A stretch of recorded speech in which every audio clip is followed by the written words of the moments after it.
JKB back with another episode. Today on the show I'm reviewing Ni no Kuni 2. Thank you so much to Bandai Namco for sending over the review copy. My history with JRPGs is limited.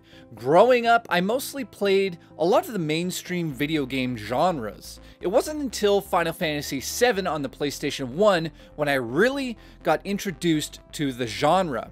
And for many different reasons, I just couldn't get into it. I didn't understand the inventory systems.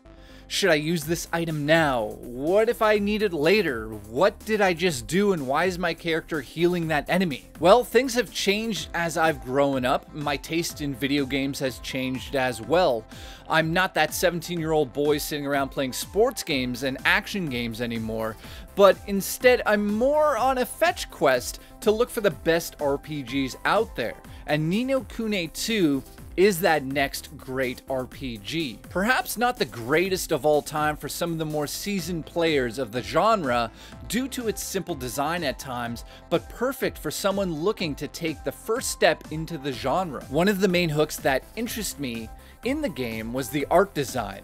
The anime-inspired visuals are the realization of dreams I used to have as a kid. I remember I used to look to the future and dream of the day I could play a cartoon by taking control of the characters on screen. I don't know how many times I dreamt of taking control of like the Teenage Mutant Ninja Turtles during my lunch break from school. It's those moments from my childhood, though, that make these moments as an adult so much more special. The story is absolutely bonkers strange. As I've always done on the show, I'm not going to get into detail of the experience because you might want to do that for yourself. But I will say, within the first hour, you'll be in a strange land with giant talking mice, and at one point, you pull out a 9mm gun on one of them. Case closed. Strange story confirmed. The basic idea of this story is to rebuild a kingdom, and it'll be your job as the main character to accomplish this task. You'll do it with the help of your teammates that you'll add to the team as you adventure around the world. As you complete the missions, you'll also be able to bring new characters into your kingdom, and that's where the kingdom building system comes into play. The kingdom building system isn't as deep as, say, SimCity.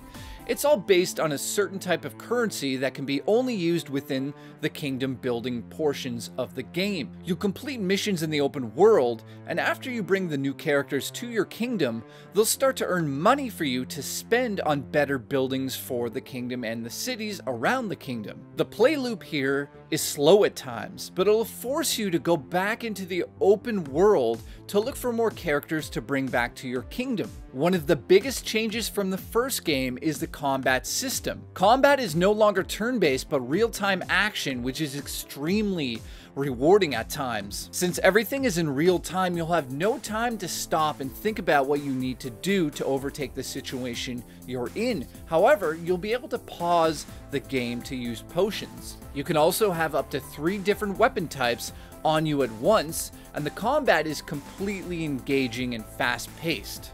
Not one single time was I frustrated with having a wild enemy attack surprise me on the open world map. When you consider how ambitious this game is, you'll realize that this is made by a master class team in video game design. The team of artists not only understand video game design, but have that extra touch of magic that can take a game from simply being a video game into being an experience that you'll always remember for the rest of your life. I'm not going to get into every detail of what you do in this game because there's so many aspects to it. I'll say that the kingdom building is highly rewarding and it feels great to do, and the combat obviously is a major part of this game, and that's probably why you want to play it in the first place. Let's get to the pros and cons of Ni no Kuni 2, starting with the cons. I feel that it relies too often on the basic fetch quests. At times you're walking around, you gotta go grab something, bring it back, go over there, bring it back. It just gets frustrating after 4 or 5 hours. The next con has to be the underwhelming main story, which I'm not gonna get into here in case you want to experience it for yourself, but they do have a way of making you feel like you're young again.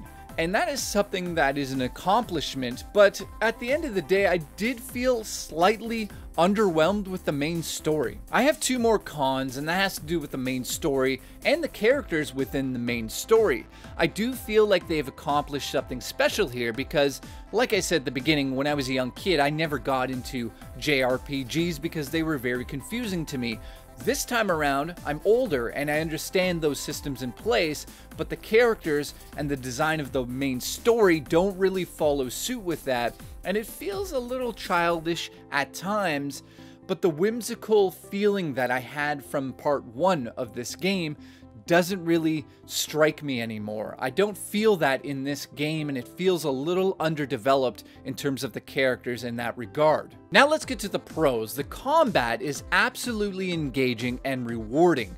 You will constantly go back and grind until your heart is content. It is such a blast playing the combat in this game. The game has absolutely gorgeous anime-inspired visuals that'll make you feel like it's just one long anime, except when you're in the open world, your character gets transformed into something that kind of looks like a bobblehead, and those graphics don't look as good as the rest of the game, but I'm not going to knock points off it for that because the rest of the visuals in this game deserve awards. They're just unbelievable. The kingdom building is at that perfect balance of not being overly complicated, and it just is challenging enough to keep you coming back. And that's something that is very hard to do in games. It's not to the level of SimCity, but it is challenging enough to make you want to go back in there and earn some more money and build your kingdom up, and you want to see it visually grow on screen, and that's something that every game strives to be, and this game nails that down perfectly. The soundtrack perfectly captures the game's various moods and tones. The world is interesting with delightful characters around every turn. The combat is very demanding at times, but it rewards you for your fast reflexes, and that's something I highly enjoy in the game. There's also many twists and unexpected themes that elevate the otherwise straightforward story. So yeah, like I said, the cons are kind of the story here is sort of underdeveloped, but the twists in the story are unexpected. So I'm going to give that kind of a pro here. Lastly, missions have interconnecting stories that will reward you with multi-layered benefits. This means you might do a story mission over here that leads into another one down the line, and you're going to end up with some benefits you wouldn't get unless you connected those stories together.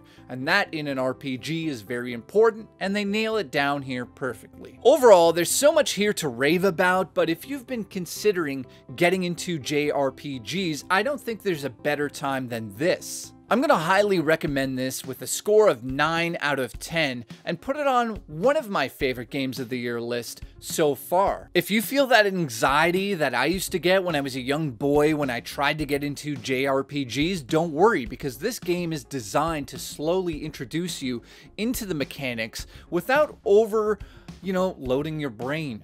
Give it a shot, and I'll see you guys on the next episode of JKB.